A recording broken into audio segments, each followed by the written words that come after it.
Qofse dhe këtë drejtë. Kjo është element kyç. Sepse ke një dosje të pranuar në një gjykim dhe mund të kesh një indicje. Ne me të drejtë njohim këtë çështje, por unë di që një ditë bukur në ambientin shqiptar del një gazetar, Artan Hoxha, i cili bëri 4 emisione, 5 emisione dhe zbërthet detaje që nuk i dinin fare ne.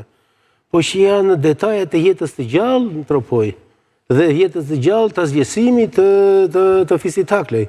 Kështu që unë jam i bindur që provat ekzistojnë. Ajo që është vlerë tani, dhe që vërtet është vlerë, është që çështja u fut në kanale ligjore të personave të cilët kanë mandat, po janë të autorizuar dhe janë të interesuar ta shpjegojnë çështjen deri në fund. Sepse kjo çështje ka qenë 30 vjet që ne kemi që diskutojmë luftën e Kosovës, diskutojmë vrasjet në Kosovë, në Tropoj, dhe gjithkohës kjo ka qenë qëndrimi jonë. Po ne kemi mbajtur qëndrim, dërsa shteti ka lënë të hapur një vrim të madhe të vetë gjyqësisë Tropoj. Mirë, në 4 minuta dua ta mbyllim me Gërdecin. Petra i pastaj mbyll meçet, çfarë po ndodh përsëri shtyrie sot? Shikom, pjesa e Gërdecit për sa i përket rastit të Fatmir Mediut, unë kam ato pretendimet e mia dhe i them vazhdimisht, është një dosje shumë e vështirë dhe pozicioni i zotit Mediu në këtë rast mendoj që është pjesë administrative, është pjesë politike e emërimit. Pra, duhet parë në këtë këndvështrim dhe një analizë ligjore, po ta shikoni në pjesën e shkallës parë, të cilët është dhënë një vendim nga një gjyqtar i shkallës parë të strukturës të GKK-s, ai e ka analizuar në mënyrë perfekte, gjyqtari Çela, dhe ka dhënë një mënyrë konkrete për sa i përket rastit dhe përfshirjes së zotit Mediu në këtë pikë. Pjesa e Gërdecit nuk ka nevojë shumë të merresh me ministrin, ndërkohë që ke pjesën e strukturës, e cila kishte marrë tenderin, ke pjesën e Amerikës. Shtyrje. Shiko, duke qenë se kërkohen personazhe, ka shquar një listë dëshmitarësh, dhe këta persona nuk paraqiten se nuk gjenden e tjera, mirë po, duke qenë se ti si palë në proces që kjo dëshmi duhet jetë konkrete sepse fakton pjesën time të cilët unë nuk jam i përfshirë në këto marrëdhënie, unë e shikoj pak të vështirë këtë si pikë të pjesa e Gërdecit. Kështu që do shikojmë në ditën e vazhdim se si do të edhe mund të funksionojë. Meçe për ta mbyllur. Gërdeci pse ka shumë onesa përsëri shtyrje ditën e sotme? Këto janë çështje procedurale. Nuk mund të gjykosh palët pa qenë palët prezencën e gjyq, por palët kanë arsye që janë larguar, gjyqet tona kështu zhvillohen, mirë kush futet procesi gjyqësore. Mirë kush futet sepse një çështje vetë edhe 4 vjet se njëri ka një avokat tjetër, pastaj vjen avokati duhet të shoh çështë dosjen njëhen me dosjen, nuk i qëndroj kësaj pjese. Dakor, po ti ja të ka ikur ai thotë nuk është i pandeuri. Asnjëherë në një proces, me fjalë, sepse këtu gabohet në ata subjekte të cilët e mbrojmë. Zëvendësimi i avokatit i cili ka kuptuar procesin dhe mënyrën se si e mbron, se si e ndërton rrugën, zakonisht në një padurimsi të caktuar këta fillojnë bëjnë ndryshimin. Dhe kjo është gafa e gjithë subjekteve.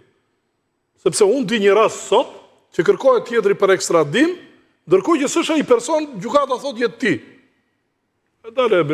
Nuk po futem në pjesë, nuk takon, po jo, po them, gjyqjet shqiptare kështu zhvillohen në Shqipëri. Iku Fatmir Mediu sepse ka një problem në Amerikë. Është arsye ligjshme. Është arsye ligjshme për të shtyrë çështjen. Kështu i kemi në arsyet e ligjshme për të mos bërë kur gjyqje.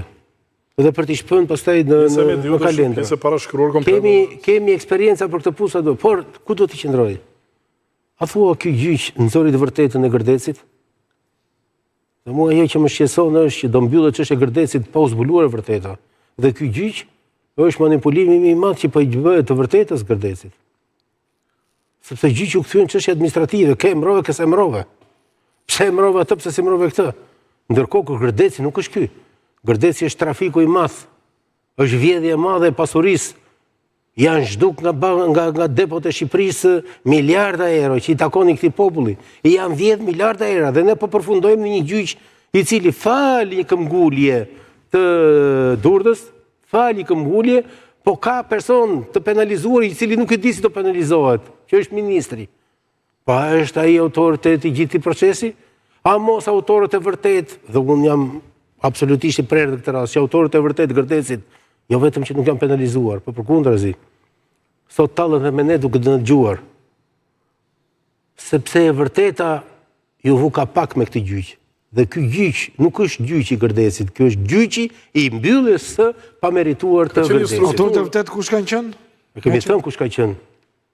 Autoriteti i vërtet është ai person që kishte autoritet të largonte armatimin e rënd nga depot, ishte autoriteti i cili kishte autoritetin e plot absolut për të vepruar mbi pasurinë e Shqipërisë dhe për ta marrë dhe për ta zgjesuar dhe për ta vjedhur dhe për ta shitur dhe për fitima private. Gërdeci ka një logjik, prandaj dhe unë them që pozicioni me Mediut është politik. Me fjalë të gjithë menaxhimin e cilën e bën te pjesa e Gërdecit është pjesa e shefit shtabit përgjithshëm dhe të gjithë kontratat të cilat bëhen, të gjitha asetet, municionet e tjera, që aty fillon pjesa e strukturës dhe ka qenë një strukturë menaxhuese që shisa nuk e di se kujtoj do të emrin. Ta meshin me punë operative, kontratat kush i nënshkruante? Edhe një kontratat patjetër që ka zbatusit. Shiko, në momentin që negocimin e çmimit fishekëve kush e bënte? Shiko, ajo është një pjesë e vlerësuesve të cilët ka edhe një pa ajo kalon nga shefi i përgjithshëm. E të tjerë. Nga shefi i shtabit përgjithshëm. Shumë element. Tunxhi, dakor, gjithë. Kalon nga shefi i shtabit përgjithshëm.